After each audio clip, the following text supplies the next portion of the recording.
Warning, over the course of this video, you will see a man sink deeply into imposter syndrome and lose a part of his mind and soul. Viewer discretion is advised. If there's ever an indie spotlight video that's going to give me major imposter syndrome, it's going to be this one. I am not a gambler, unless we're counting gacha games, in which case I have gone through many unfortunate phases. I will likely never be a gambler. I had one opportunity to gamble for the first time when I stayed at a casino hotel, but the night we were supposed to hit up the casino, I learned I had COVID and immediately started fighting for my life in bed. So, that ship has sailed, and it's probably never coming back. All that is to say, I didn't have much of an interest in Balatro and had no idea what I was doing once I finally bought it. I feared I wasn't qualified to talk about this game since I've never played an actual game of poker before. But given how broad an audience this game has reached, and given that I've enjoyed Balatro despite having never really played traditional card games, I realized that maybe I'm the perfect person to talk about this game, at least in the context of this indie spotlight. Balatro is a game that takes the basic rules of poker, allows you to play by yourself similarly to Solitaire, and adds roguelite elements to diversify each run, as well as give you the ability to climb higher and higher within your run. That's the gist of the game, and while that may not sound like a lot, the game is actually super addicting and has a lot, and I mean a lot, to it.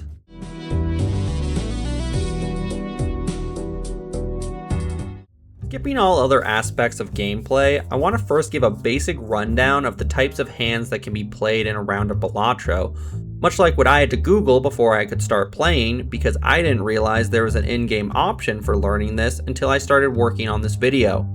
Explaining this is going to be technical and pretty rough, especially if you're already familiar with Balatro or poker, so if you want to avoid having your brain leak out of your ears, skip to this part of the video. Okay, now that we have those nerds out of the way, in a standard round of Balatro, you have a point total goal, referred to as chips, that you are trying to reach to win the round, and you earn chips by playing hands composed of up to 5 cards, with better hands earning you more chips. Going in order of the least amount of chips to the most, you have a high card, a pair, a 2 pair, a 3 of a kind, a straight, a flush, a full house, a 4 of a kind, and a straight flush.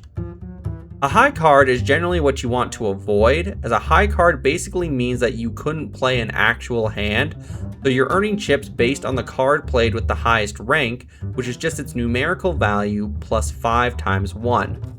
The 5, as far as I'm aware, is arbitrary, but the 1 is based on the tier of hand being played. Maybe there's some type of hidden poker lore determining this, or maybe it's something random the developer came up with. So, for instance, if you play a 10, 8, 7, 5, and a 2 without any matching suits, you'll earn 10 chips from the card added to 5 times 1, making it 15 times 1 for a total of 15. Explaining this math is going to get really frustrating as we go along, and I'm beginning to question why I'm even doing this section, but we're already in it. Next is a pair, which is pretty self-explanatory. You get a pair when you have 2 cards of the same rank. So, if you have 2 matching 10s, you'll earn 10 chips from each card, added to 10 times 2, making it 30 times 2, for a total of 60 chips. A 2 pair is also extremely self-explanatory, as you get it for simply playing 2 pairs. So, if you played 2 kings and 2 4s, you would earn 10 chips from each king and 4 chips from each 4, added to 20 times 2, making it 48 times 2, for a total of 96. I am just waiting to find out that I've done the math wrong for this section, so I can be endlessly ridiculed for it. Next is a 3 of a kind, which is also self-explanatory, as you get it for playing 3 cards of the same rank. So, if you played 3 5s, you would get 5 chips for each card, added to 30 times 3, making it 45 times 3, for a total of 135 chips. A straight is our first confusing name of the bunch, and is what you get if you play 5 cards in a row with a consecutive rank. So, if you played in descending order, an ace, a king, a queen, a jack, and a 10, you would get 51 chips added to 30 times 4, making it 81 times 4, for a total of 324 chips. A flush is when you play 5 cards with a matching suit. So, if you played a king, a jack, a 6, a 7, and a 2 of hearts, you would get 35 chips added to 35 times 4, making it 70 times 4 for a total of 280 chips. It's important to note that even though the flush multiplier of 35 times 4 is higher than the straight multiplier of 30 times 4, the straight hand managed to earn more chips because of the much higher total of the cards being played. So, sometimes playing a worse hand can still net you more points depending on what cards are available to you. Next we have the full house, which is both one of my most played hands and a sitcom ingrained into my brain from my early childhood. You get a full house when you play a 3 of a kind and use your 2 remaining cards to form a pair. So, if you played 3 jacks and 2 5s, you would get 40 chips added to 40 times 4, making it 80 times 4 for a total of 320 chips. In my opinion, a full house is the easiest good hand you can play. Okay, we're almost done. Next we have a 4 of a kind, which as you might imagine is what you get when you play 4 cards of the same rank. So if you played 4 queens, you would get 40 chips added to 60 times 7, making it 100 times 7 for a total of 700 chips. The 4 of a kind, while really good, also aggravates me because with that one remaining card that can be played in your hand, I'm always wanting to make it a 5 of a kind and will oftentimes waste many discards trying to make it happen, all while forgetting that there's only 4 of each rank in a deck of cards, further making me look like a fool who never plays card games outside of Yu-Gi-Oh! And Magic. The final hand that can be played, which I'm pretty sure I've only pulled off once, is called a straight flush. A straight flush is what you get when you play 5 cards in a row with a consecutive rank that also shares the same suit. So, if you played a 10, a 9, an 8, a 7, and a 6 of clubs, you would get 40 chips added to 100 times 8, making it 140 times 8 for a total of 1,120 chips. You have a limited number of hands that can be used to earn chips and try to beat the current total you're aiming for, and there's a number of factors that can increase or decrease the maximum number of hands available to you, which I'll get into later. You also have a limited number of discards available to you, which can be used to discard up to 5 cards at once, which you can use to try to get the perfect hand or at least a better hand. Much like hands, there's a number of factors that can increase or decrease your number of discards. Math has historically been my worst subject, and I often don't pay attention to these number totals when I'm actually playing the game, so know that writing this section was torture for me. So if any of this math was incorrect, you can absolutely take it up with me in the comments. I will just likely pretend as if those specific comments don't exist for the sake of my self-esteem. My degrees are in psychology and English, and we don't like math. But regardless, correct math or not, you get the idea that better hands generally equals more chips, though that's not always the case depending on what cards are in that hand. That might also change depending on what Joker cards you have, which would be an excellent segue to talking about Jokers if I didn't have to finish explaining the other rules first.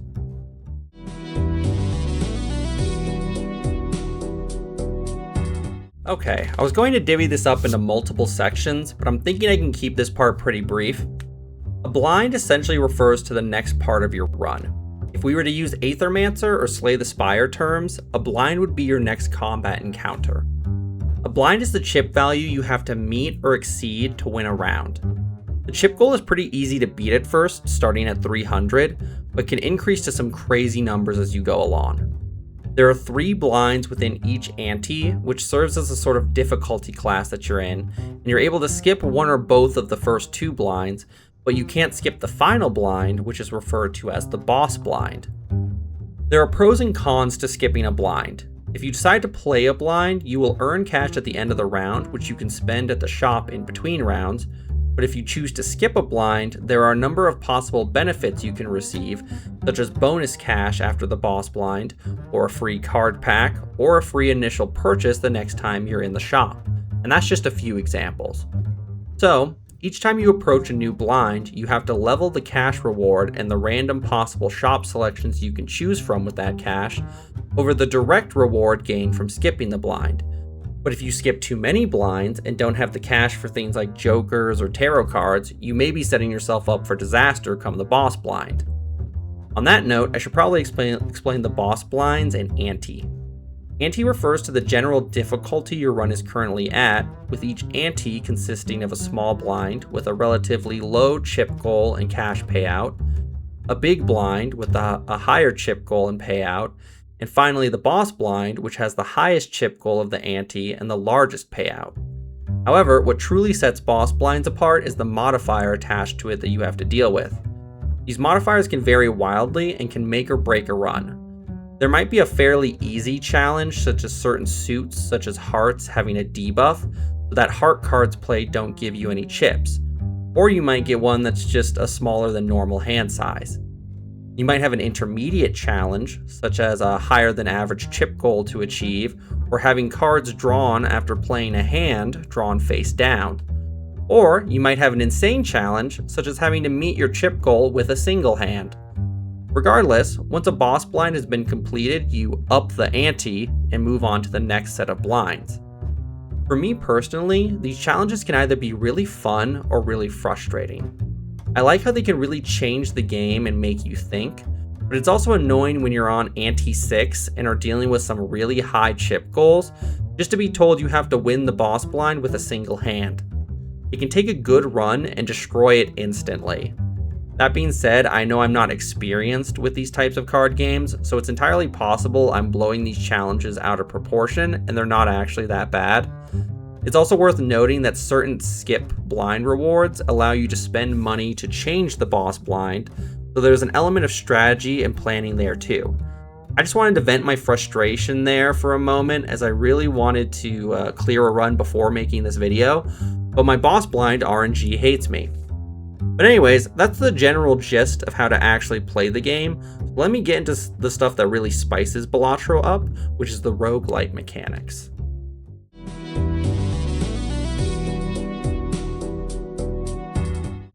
Every time you complete a blind, you are taken to a shop with a number of upgrades available to buy. Upgrades come in the form of Joker, Tarot, Planet, and Spectral cards, as well as card packs and vouchers.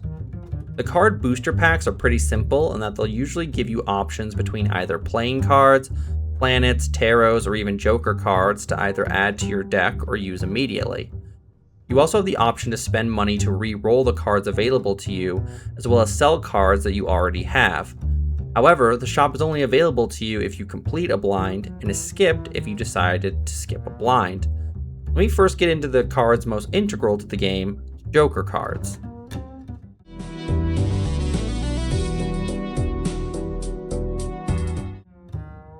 Jokers are the main cards that allow you to dramatically boost the chips earned from your cards, amongst other effects, allowing you to compete beyond what you'd be capable of normally on higher antes. There are a lot of Jokers in the game, 150 to be exact, with effects ranging from pretty simple, to kind of confusing, to pure insanity. For example, some of the simpler cards would be the base Joker or the zany Joker. The base Joker simply gives you a +4 to your multiplier. So if you were to play, say, a pair, the normal chips earned would be 10 plus whatever cards you played times 2. With the addition of the Joker, that 2 becomes a 6 for a total of 10 times 6.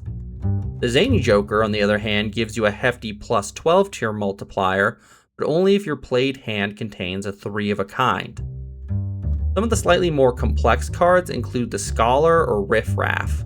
The Scholar makes it so that when you play an ace, you get +20 chips and +4 to your multiplier when you score, and the Riff Raff Joker makes it so that when you select a blind, 2 common tier Jokers are randomly created, assuming you have room. These Jokers are pretty easy to utilize overall, but Riff Raff requires a bit more planning and use of the space you have, as well as knowing when to sell your Jokers to make room for more. Then you have some really complicated Jokers, such as the Obelisk, which grants the card a times 0.2 multiplier for a consecutive hand played without playing your most played poker hand. This card requires you to keep track of what kinds of hands you're playing, as well as forcing you to be aware of your most played hands. Or maybe this Joker isn't actually all that complicated, and I just don't want to do math when decimals are involved. You decide. The examples given here barely scratch the surface of what kind of Jokers are available, though the most common ones tend to have something to do with the types of hands you're playing or the suits of the cards, though there are some that deviate greatly and others that are entirely RNG dependent if you feel like testing your luck. Joker cards are an excellent way to add a degree of randomness and strategy to each run, and are integral to making it through later rounds, and frankly, this game wouldn't exist in its current form without them. Though, while I do generally enjoy Jokers and their implementations, some Jokers are definitely better than others to a point where if your RNG is truly terrible, winning rounds can feel like an uphill battle early on, and downright impossible at higher antes. Things like rerolls can help counter some of the bad RNG, but it's kind of out of your hands if you don't have the money to make it happen, though I admit that's more of a skill issue. One thing that can also screw over your RNG is all the dang tarot and planet cards that keep popping up in the shop.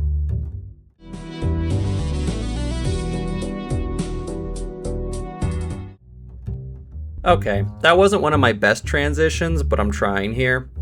Tarot cards are another type of cards you can buy from the shop, but rather than providing some kind of boon that only comes up in specific circumstances, tarot cards permanently apply some kind of effect to a card. For instance, the Magician card allows you to turn 2 of your cards into lucky cards, which have a 1 in 5 chance of giving you a plus 20 multiplier and a 1 in 15 chance to win $20. Or there's the Empress, which allows you to turn 2 cards into Mult cards, which gives the card a plus 4 multiplier. While most tarot cards apply some type of enhanced card effect, not all of them do, such as the Hermit, which simply doubles your cash up to a maximum of $20. What's really cool about tarot cards, other than the sick art, is that even though they are a consumable to be used instantly, their effects persist throughout the run. So if you use your Magician card to make your 8 of Hearts lucky, it will continue to be lucky for the entire run. While I do quite enjoy tarot cards, they feel like a sleeper hit in a sense, where the Joker cards and vouchers seem to have the most upfront benefits. You'll often be spending most of your cash on that, but building your deck full of enhanced effects can make a big difference in the long run. So, while tarot cards may not seem as appealing at first, they can turn out to be quite the investment, and I'd argue the same logic applies even more towards planet cards.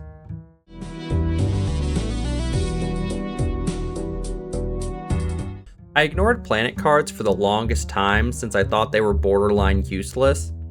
Planet cards can be bought from the shop or opened in packs much like tarot cards, and they essentially upgrade a specific type of hand. For instance, the Saturn card levels up your straights, giving them a plus 3 multiplier and plus 30 chips.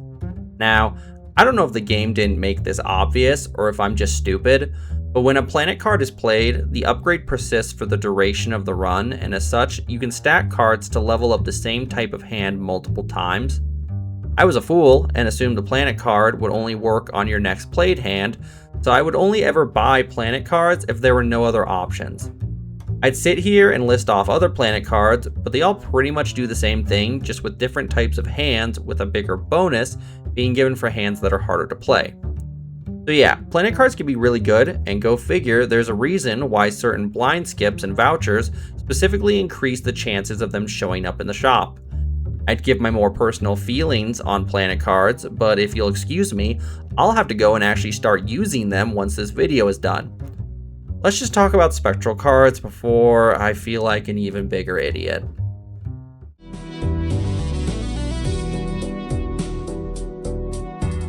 Spectral cards are admittedly difficult for me to talk about as I still haven't unlocked many of them, but spectral cards essentially apply enhanced effects to cards much like tarot cards, but these effects function pretty differently, and much like tarot cards, some spectral cards deviate from this trend.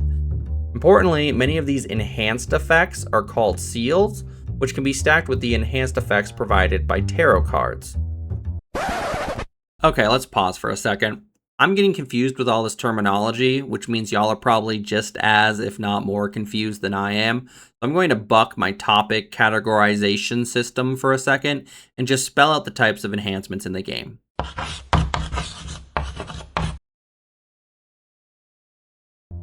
Within Balatro, there are 3 types of card upgrades referred to as enhancements, additions, and seals. Enhancements change the look of the entire card, such as the Stone card, which removes the card's rank and suit, but can be played with any hand and grants plus 50 chips. Or there's the Gold card, which gives you $3 if the card is still in your hand at the end of the round. Or you have the steel card, which gives you an additional 1.5 times multiplier while the card is still in your hand. Enhancements can be applied to all types of cards save for jokers, and can provide big and varied effects. Next we have additions. There aren't a ton of additions and their effects are pretty basic, but what's notable about additions is that they can be applied to jokers as well as regular cards. Aesthetically, additions are kind of like what you'd see in a TCG game like Pokemon with holographic or foil cards. A foil card simply gives you plus 50 chips, while a holographic card gives you a plus 10 multiplier. These effects aren't particularly crazy on their own. The fact they can be stacked with other effects and can be applied to jokers as well is what really makes them powerful. Finally, we have seals, which kind of look like little stickers slapped on the card. Not to be confused with actual stickers, which are a thing I will absolutely not be getting into because it's cosmetic only, and Jesus Christ, there are way more mechanics in this game than I was ever aware of, and I think I'm losing my mind.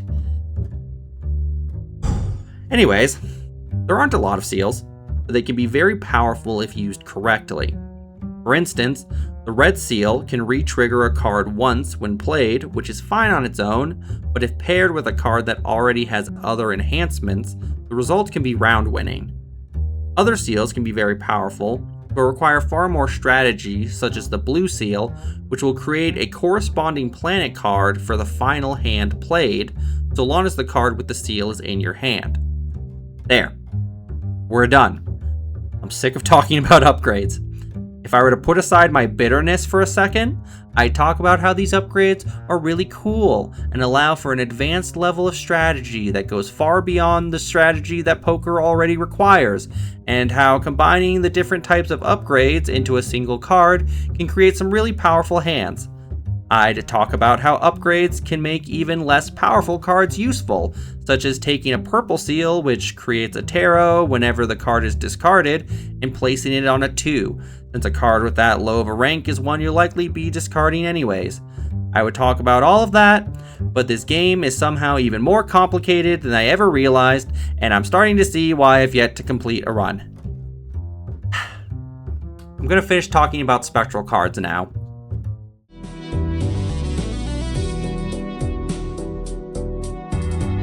Okay, this should be much easier to talk about now with that out of the way.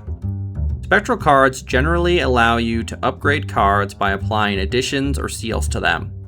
Some spectral cards, however, deviate from this and can apply some wild and powerful effects, such as the sigil card, which converts all cards in your hand into a single random suit. Others apply powerful effects at a cost, such as the Grim card, which destroys a random card in your hand, but replaces it with 2 enhanced aces. Spectral cards are some of the most powerful consumables in the game, but carry great risk as a cost, and while I love me some good high risk, high reward type gameplay, clearly I don't like it that much, as I have only 4 spectral cards unlocked on mobile, and 1 on PC. Anyways, I'm still exhausted from my previous rant, so let's talk about something significantly less risky called vouchers.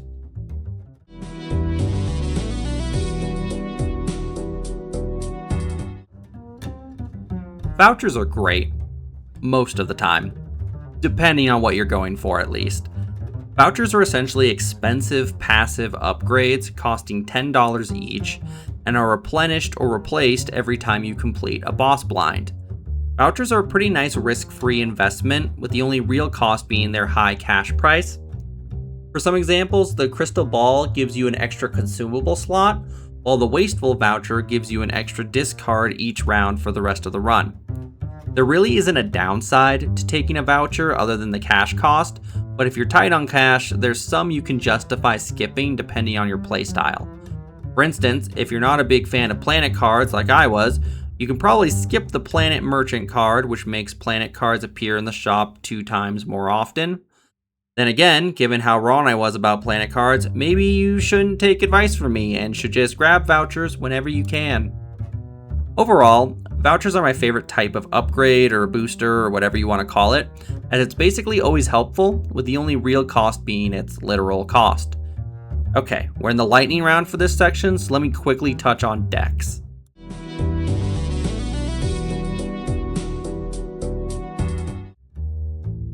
decks, other than just changing the color of your playing cards, provide a simple boon or modification going into a run. Your starting deck, the red deck, gives you an extra discard every round, while the blue deck gives you an extra hand to play every round. While pretty simple, some decks are more complicated, such as the green deck, which at the end of a round gives you $2 for every remaining hand you have and $1 for every remaining discard, at the cost of you no longer gaining interest once you've accumulated a lot of cash. There are 15 total decks in the game, but I barely have any of them since most of them are unlocked by completing a run with a certain deck or completing a run on a higher difficulty, and as previously stated, I am bad.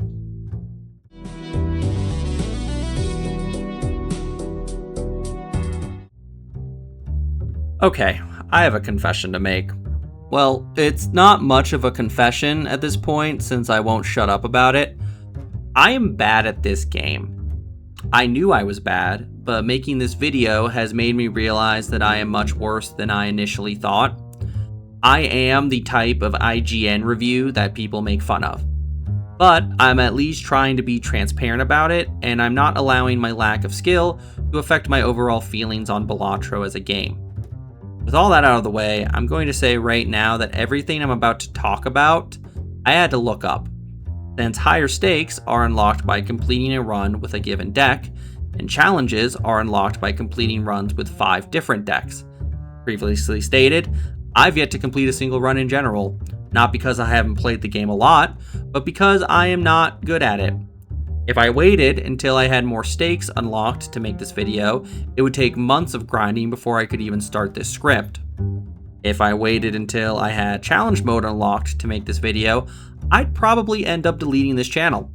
So, with all that lovely doom and gloom out of the way, I'm going to discuss the different difficulty modifiers in Balatro on a theoretical level.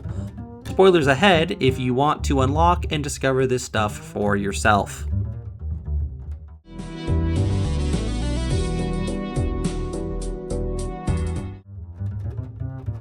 Stakes are unlocked for each individual deck once you've completed a run with them. Completing a run with the red deck will unlock the next stake for that deck, but the stake will not be unlocked for the blue deck. Each stake adds a modifier to your run, with subsequent stakes including modifiers from the previous stakes.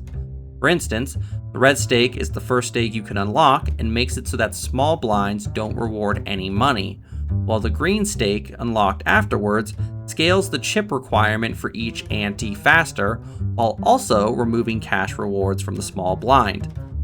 I won't detail every stake here, but there are 8 stakes in total, with the first one being the base difficulty, and let's just say that playing on the 8th stake gold sounds terrifying.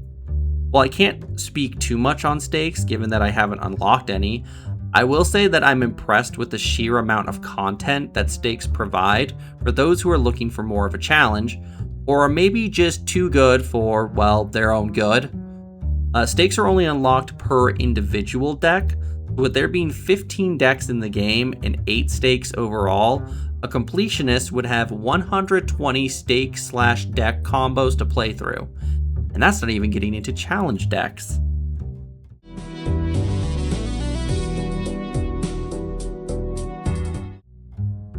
Challenge decks to me come off as a sort of fun bonus mode available, kind of like playing with cheats on if some of those cheats ended up making the game significantly harder. Though, due to the whole cheats comparison, achievements and unlocks are disabled when playing with a challenge deck. There are way too many variables in each challenge deck to talk about them generally, so all I can really do here is break down an example or two.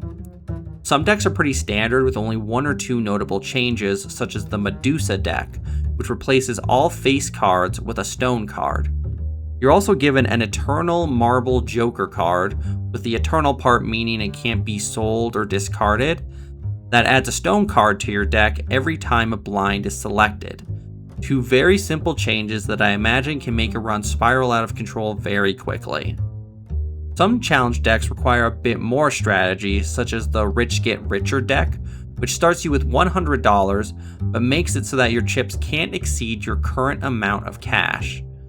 You are also given the Seed Money and Money Tree vouchers, which significantly increase the amount of interest you can earn each round. There are some decks that add even more crazy modifiers into play, but describing one of those would be an essay in itself. All in all, while stakes sound like a grueling challenge to be completed as a matter of pride or completion, challenge decks sound more like a fun, goofy run to be completed when bored, albeit it's a run that would likely be challenging nonetheless, hence its name. While I'm not typically the type of gamer to play modes that disable my achievements or unlocks, I imagine if you're at a point where you've completed runs with 5 different decks, all bets are off.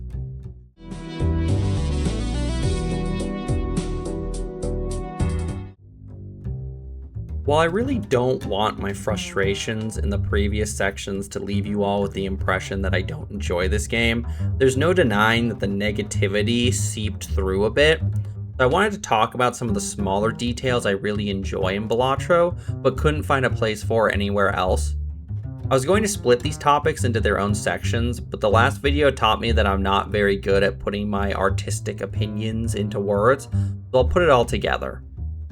I wanted to first give credit to Balatro's art design. The layout you see when you're playing around doesn't look all that different from what you'd expect playing a basic game of solitaire, save for the slightly trippy, shifting background, but the game doesn't really need to do anything all that fancy for the general gameplay. Where the art really shines, however, is in the designs for the spectral cards, tarots, jokers, and hell, even the planet cards are pretty to look at. Art isn't front and center in a game like Balatro, but it does a lot to add to the relaxing feeling you get while playing in ways that you don't even notice until you stop to think about it. And that's not even getting into the psychedelic main menu that I love to look at. While I would never admit to doing any kind of devil's lettuce, even though it's completely legal where I live, if I were to, say, hypothetically smoke the devil's lettuce before playing some Balatro, the combination of the trippy art style and the chill music would do a lot to put me into a state of zen. This might also hypothetically explain part of why I'm so bad at the game. Speaking of music, Balatro's music and sound design is so dang good. I can't really put into words why the sound design hits, since me sitting here talking about the flippy noises the cards make and the cha-ching sound of earning money and the clicky-clacky sounds every time you select a card, none of that really says anything, though you'll get to hear it yourself in a minute. For now, just trust me when I say it hits. Similarly, the music absolutely hits. It's such a vibe. It's like a weird mix of something I'd expect to hear in some kind of acid-induced dream, combined with music that heavily reminds me of Risk of Rain 2's soundtrack, which is a compliment of the highest praise. The final result feels perfect for whatever poker solitaire combo that Balatro is. All in all, chef's kiss, big fan, 10 out of 10.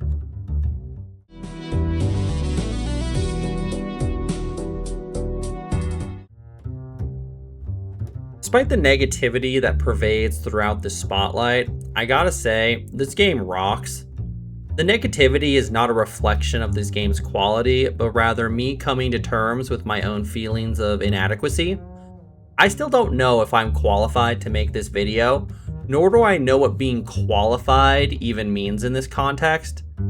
I got way more philosophical than I was expecting working on this video, since as someone who's new to this whole YouTube thing, there's a lot of imposter syndrome to grapple with as I come to terms with what I can or can't do, or what I should do versus what I want to do.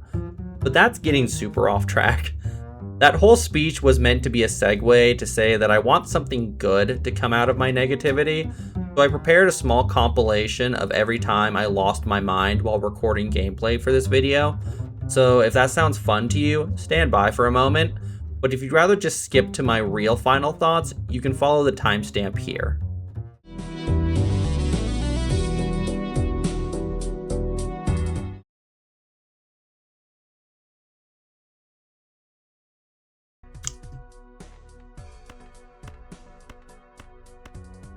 Let's fucking go!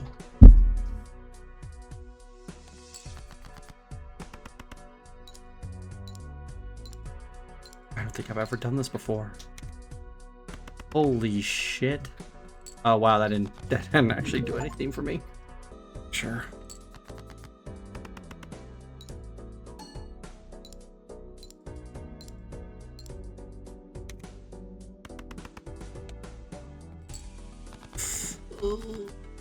Not the moneymaker round I needed it to be.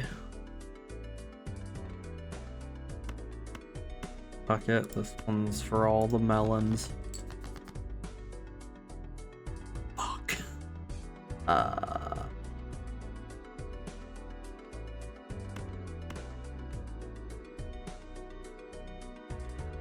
Wait.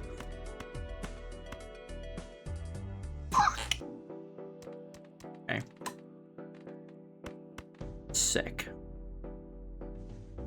I ain't getting no money out of this.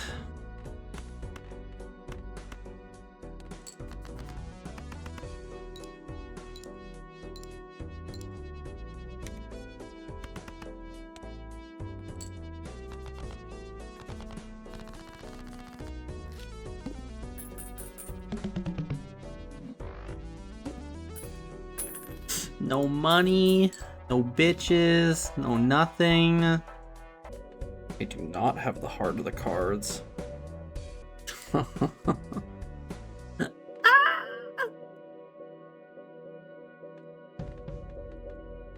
That's so close.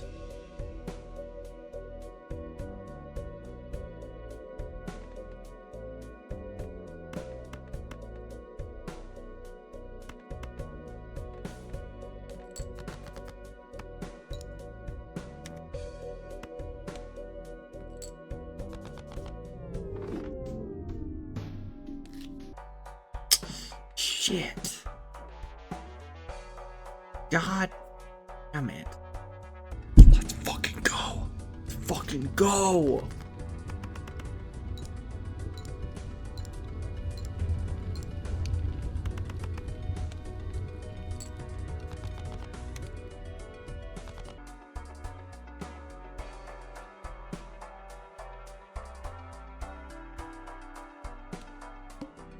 Oh, I'm so stupid. Oh, God.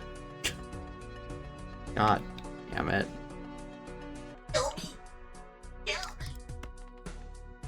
No.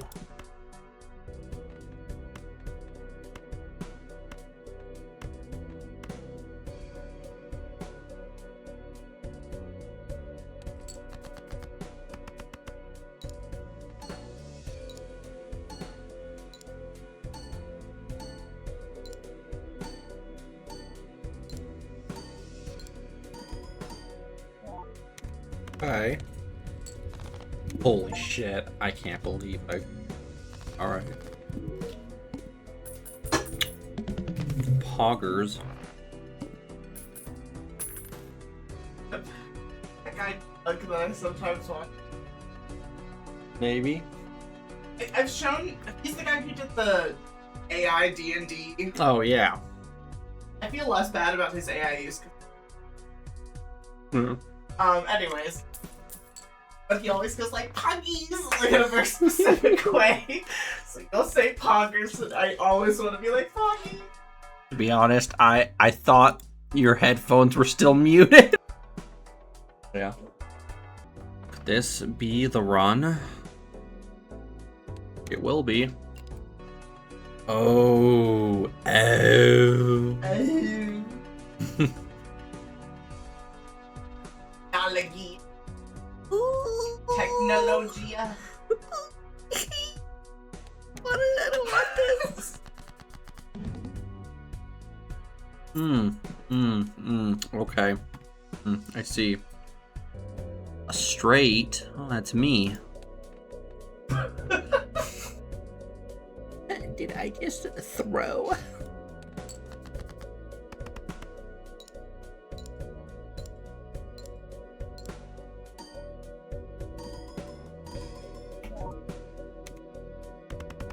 God, if you're real. I'm fucked. I'm fucked. I took a calculated risk, but boy, am I bad at math. That's so bad. Atro. Yeah. Balls Atro, you're right.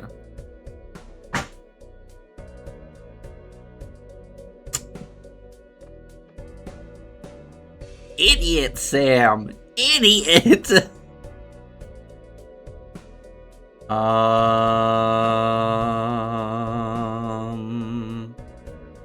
Um. Um. Fuck. Fuck.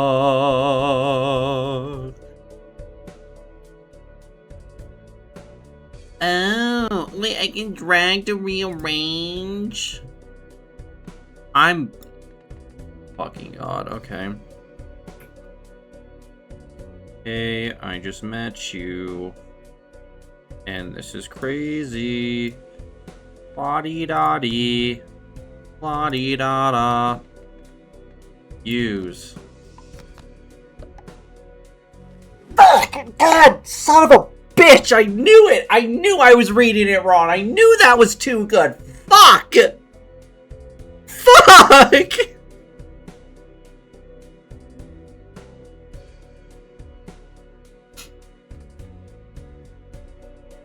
That's not even enough. That's not even enough. Oh. Oh. Oh. No. No. No.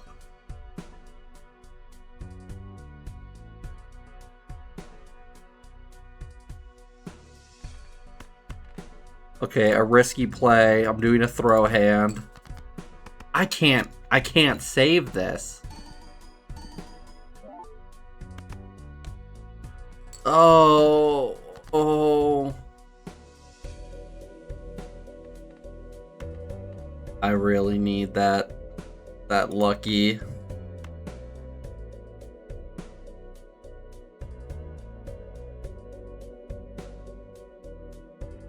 Wait, why did I think I could play that?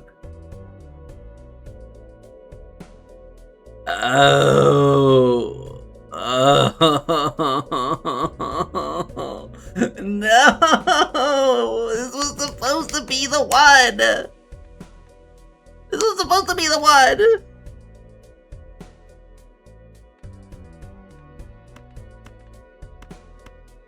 This is so bad. I'm losing my advantage from the kings.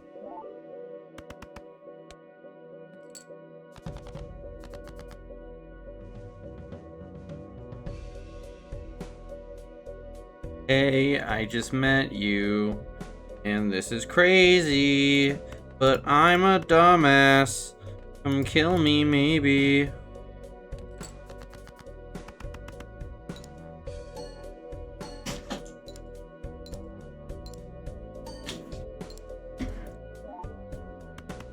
It's not a throw after throw after throw after throw. Fuck.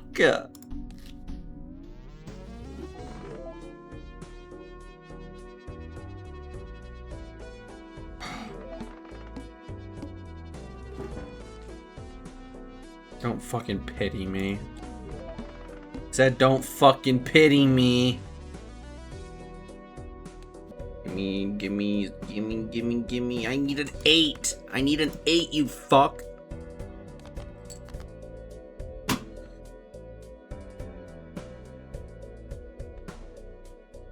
I'm a man who is calm,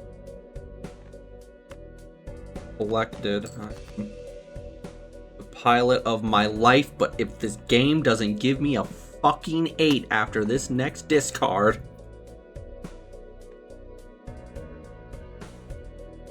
Or king. I'll take a king. Oh, an 8. But I just got rid of the 7.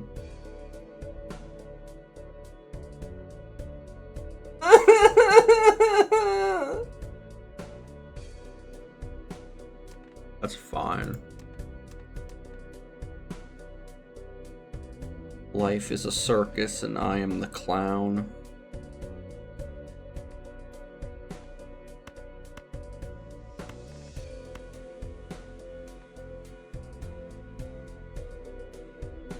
I have nothing. No. I have one thing. Just extremely bad beyond words.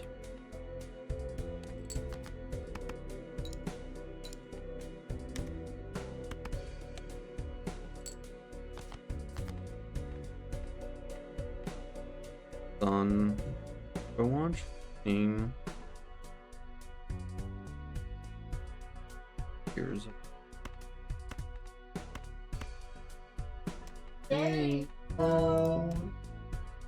end of the world. Ended 'cause I'm a fucking head. I have one play. Another bad one.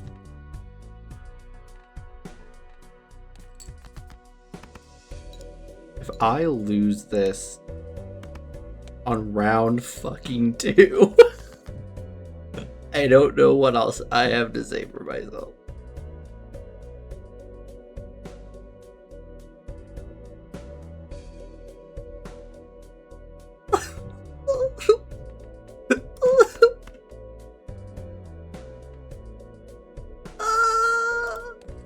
I'm the idiot sandwich.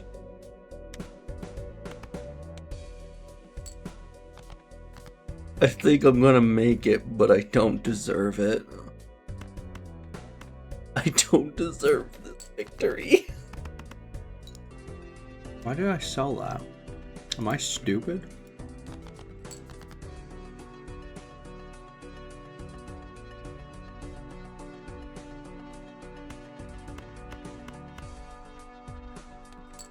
Fine, fine.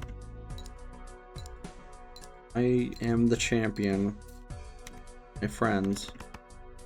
I will keep on fighting till the end. Do. Oh! The fuck up!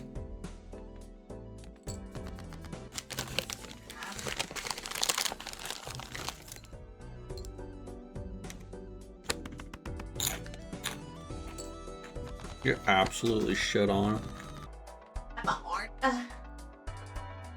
Good map of these nuts. What the fucking internet's telling me. Yeah. Oh. Oh. That's... Ice. Oh. Ice Bay. Do.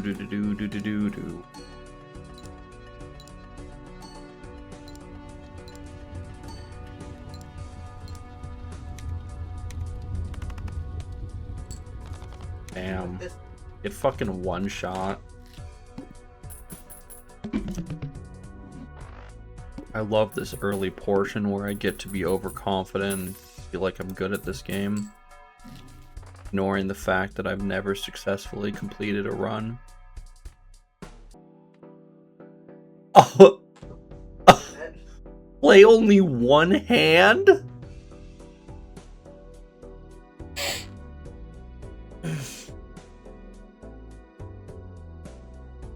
Okay.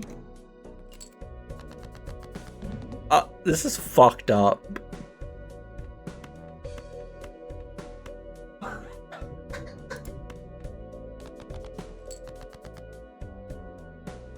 Oh. Hold on.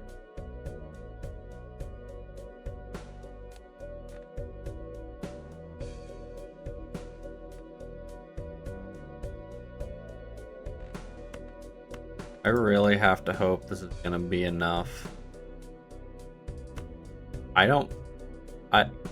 What if this isn't enough?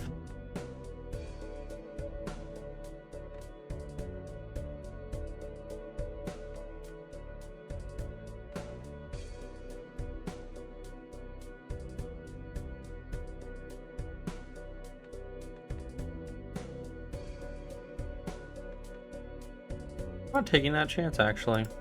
This is gonna be good enough because I need it to be good enough.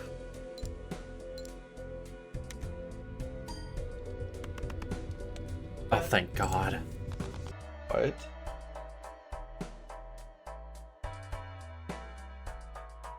My brain no work anymore.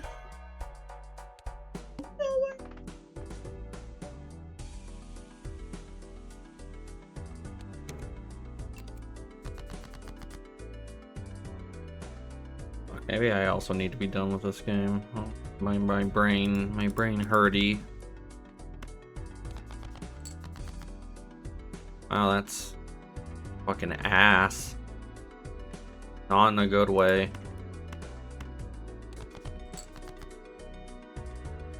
Well, shit. Yeah, fine. Play the Garbo hand.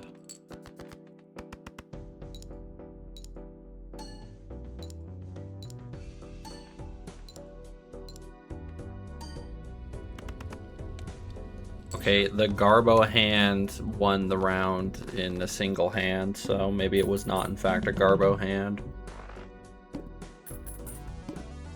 Maybe I'm just good at this game. Yes. Good. Oh. Oh. What a blast that was. I mean that sarcastically and seriously. Balatro is a game that can be a great time killer for a multitude of people of all skill levels. There's something to be enjoyed for poker players, roguelite enjoyers, or even someone who just wants to spice up their solitaire gameplay.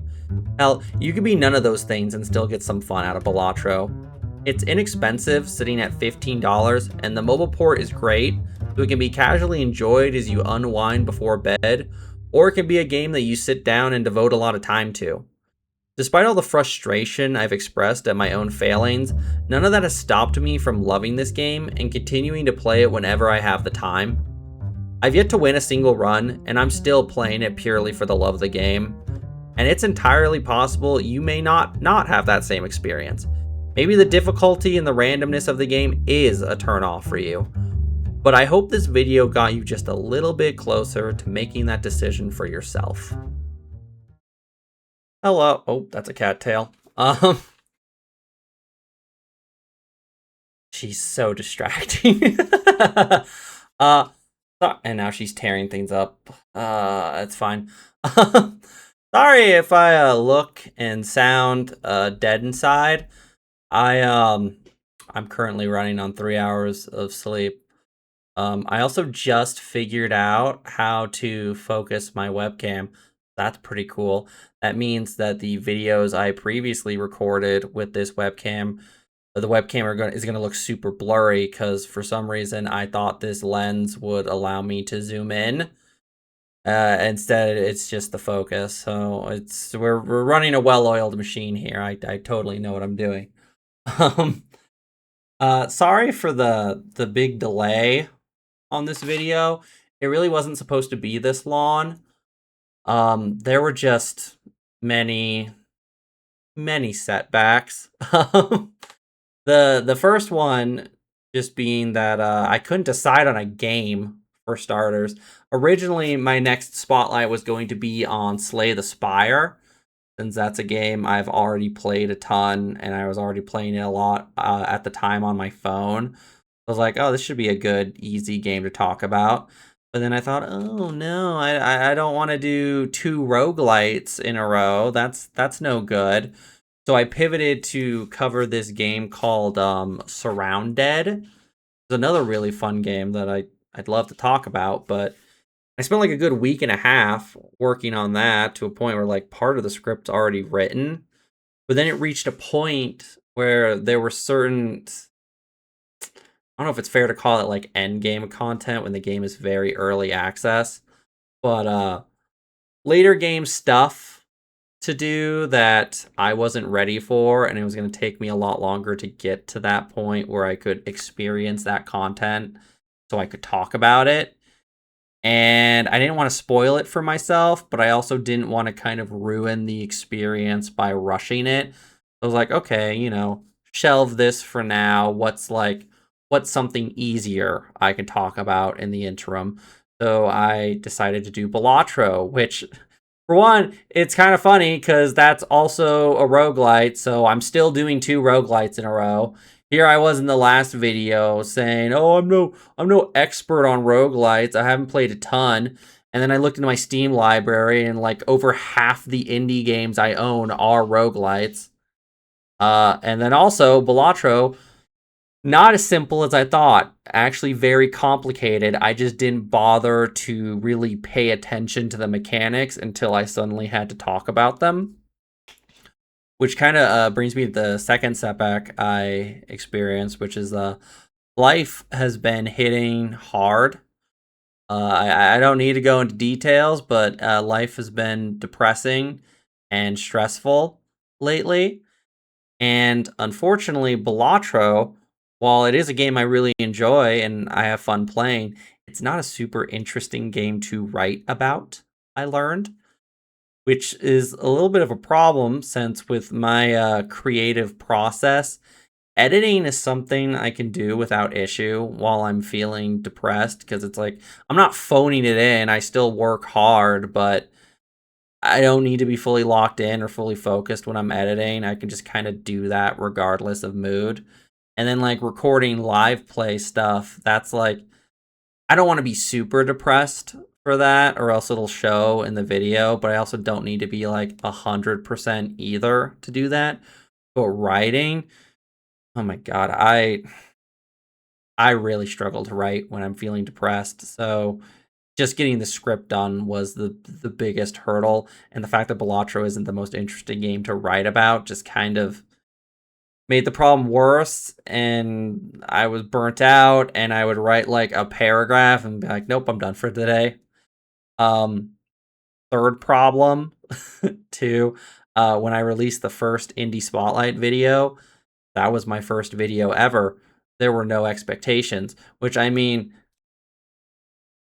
I'm not going to act like I'm some big YouTuber. There aren't really expectations now either, but I could really work on that video at my own pace and just release it whenever, and it would be out there. And it was the only thing I was working on. Whereas now I'm like editing and recording stuff all the time and working on that in addition to the indie spotlight, which just kind of made it take even longer. But either way, yeah, sorry for that delay. I don't want to put a set schedule on the Indie Spotlight series the same way I have my other series, just because I don't know for certainty when these episodes will be done. And I'd rather be inconsistent and just release them when I can, rather than saying I'm going to do it a certain way and then just be a liar. So, regardless, hopefully the next one won't take as long. I feel like I'm starting to get into more of a stride with this kind of stuff, but we'll see. Maybe I'm full of it. Maybe I don't know what I'm talking about. Um, Regardless, trying to think if there's something else I want to talk about. Probably not. This has already gone on way too long. I thought this review was going to be like 15 minutes long. I thought it was going to be significantly shorter than the first one. And then I started looking and I saw that it's like literally the exact same number of pages as the Aethermancer script. So goes to show what I know.